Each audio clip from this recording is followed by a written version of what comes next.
Papunta na sana sa dentista si Nanay Marlene dahil sumasakit ang kanyang ngipin. Pero napahinto sila dahil alam nilang may problema ang estranghero. Nagmamadali kami sa oras sa papa-examine namin sa dentista. Nung makita namin yung babae, tinulungan ko siyang hanapin yung kanyang hinahanap, yung kanyang pitaka. Nung may abot ko na sa kanya, pinuli ko, nung may abot ko na sa kanya, saka naman siya tumayo na at sinamahan namin siya doon sa kanyang bibilhan.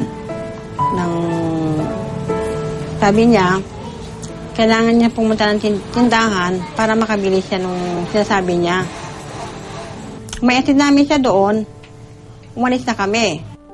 May iniindaman. Napansin niyang mas matindi ang pangangailangan ng babae at kailangan ng agarang tulong. Kasi naaawa ako eh. Yun. Hindi, parang siyempre pagbasa mo na lang iniwan sa ganong kalagayan siya eh. Siyempre makukonsensya ka naman, pinabayaan mo siya ng ganoon.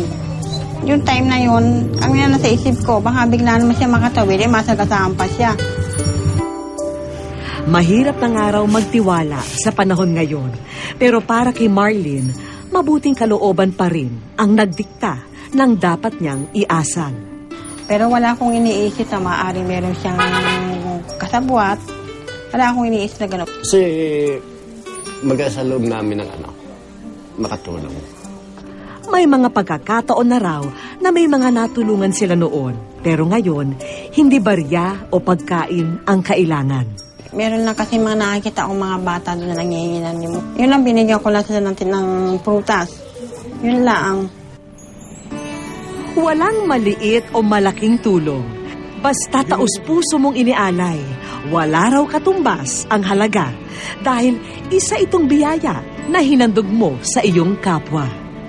Naway ipagpatuloy niyo ang nakasanayang pagtulong. Mabuhay kayong mga tunay na mabuting Samaritano.